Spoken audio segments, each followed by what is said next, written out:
Hi, and welcome to Accounting 230, Financial Accounting. My name is Leslie Clute. I am the instructor for this course, and I am looking forward to working with all of you this spring term. Obviously, I'd rather be working with everyone in person, but given the global pandemic, I'm glad that we have this technology to start with.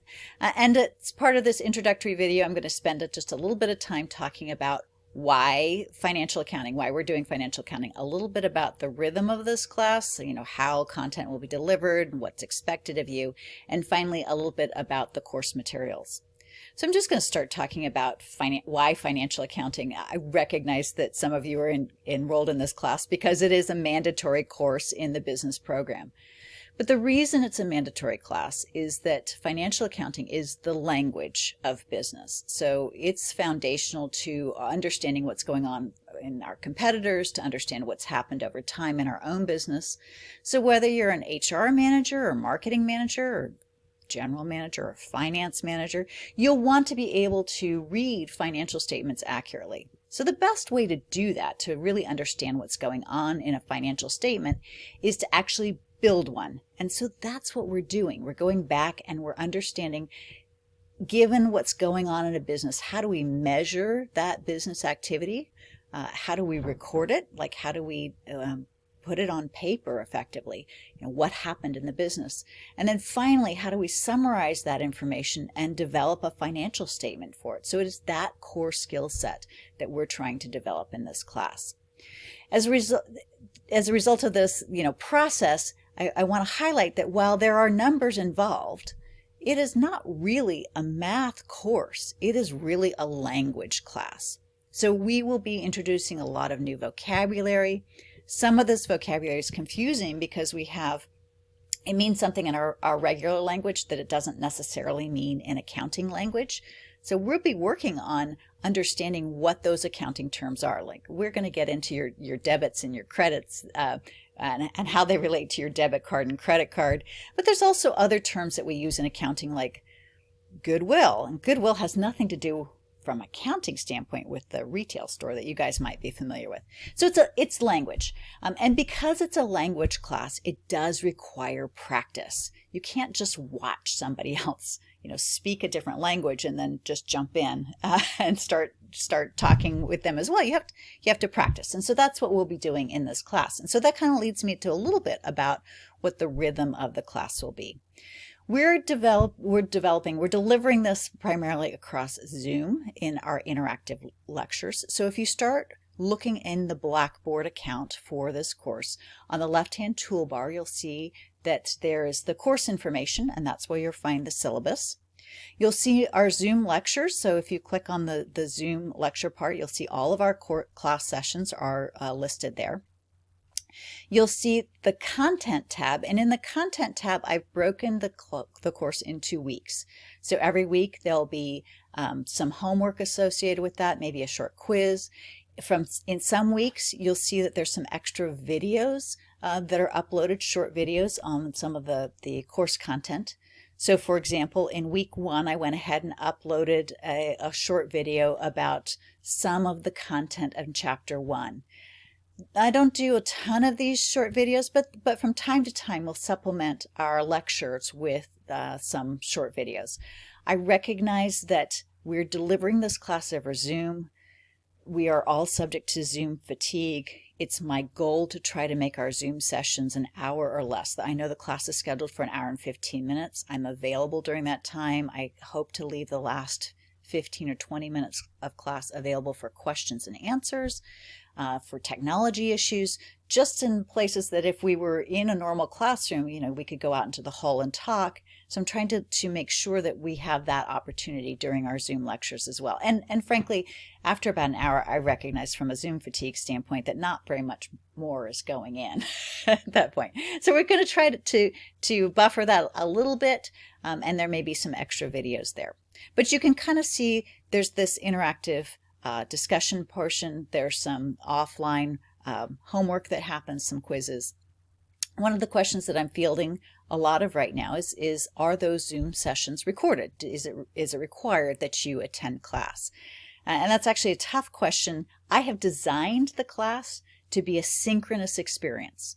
to be in class together so that we can have some dynamic conversation, that you guys can ask questions while I'm working on material. I'm using a whiteboard technology so that we can draw out like different examples. And so I think it's a huge benefit if you are able to attend classes synchronously. I will record them. You won't get the breakout rooms are not part of that, and you don't have the opportunity to ask questions. But if for some reason you are unable to make a class, there should be, I try to remember, to do the Zoom recording of them. And sometimes I find that students like those because if there's a concept that they're struggling with, they can go back and watch that portion of the lecture. So hopefully that addresses the question about, do you need to attend? The students who do well attend class. That's the bottom line for this. I highly encourage you as much as possible to be here during our synchronous Zoom lectures, as much as possible to leave your camera on, as much as possible to ask questions. I monitor chat, Zoom. I try to keep all channels open, and then I encourage you guys to talk with each other as well. So that's a little bit about just the rhythm of the class. The course materials, this is a Connect Enhance class, which means you have to have the software in order to complete the course. We deliver all of our homework on that software, and I do all my tests on that software. I don't have the option to exchange paper with you guys in this time frame. So it is required that you have the Connect software. So let me find the textbook. Here's the textbook. This is our financial accounting textbook. It is Spiceland. This is the 5th edition of the textbook. It is also listed in the syllabus.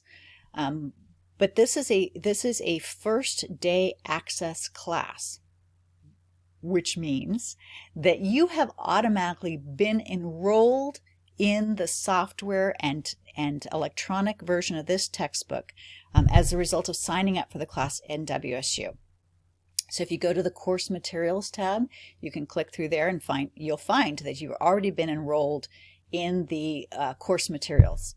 You also have the option of opting out. The benefit of the first day program is that everybody has the materials on the first day, or even now, if you want to go preview and look at what's going on there, you can actually just click through to the current homework for the first week, right? It's available to you. That course material is being billed to you through your WSU account. And so this is an advantage for people who have waited for their financial aid disbursements or maybe the GI Bill disbursements. We know that they are sometimes problematic. This is one of the ways that we can negotiate a lower price with the publishers and have access available to our students. There is an option to opt out, and you'll see that on our Blackboard as well. You have 30 days to opt out. The price to the students through the first day access program is $110, and I think it's through the publisher it's $130. I was just checking Amazon, also $130 for the Connect access code that has the electronic version of the textbook included. So we'll talk more about this on the first day. I just wanted to highlight that that's out there. There's also an option to purchase a hard copy. I was looking on Amazon. Either you can, rent a hard copy. It's about $30. Or the publisher and Barnes & Noble have loose leaf versions to purchase for about $30 or $40 as well. So that's what I can tell you about course materials. I'm just checking my notes to see if there's anything else that is important for that. Yeah, you guys keep sending me emails if you have other questions about it. As we go forward in time, there's tutoring available for this class. The Beta Alpha Psi people, the Accounting Honor Society, will come talk to us, and I am available for questions. We have these Zoom sessions that are already on our calendars. I have some office hours that are listed in your course syllabus, but also in this interactive environment, I try to be very responsive to emails. If we need to Zoom at another time, I can usually arrange that. And I think that's it for the beginning of my introduction. If you guys have questions, reach out. Otherwise, I look forward to talking with you on the first day. And in our first session, we'll just make sure that everybody feels comfortable with the technology, both for Connect and for Blackboard and for Zoom. We'll look at some of the course material. We'll start answering some questions about the syllabus, and we'll just keep walking forward from there. I look forward to working with you guys. Take care of yourselves, and we'll talk soon. Bye.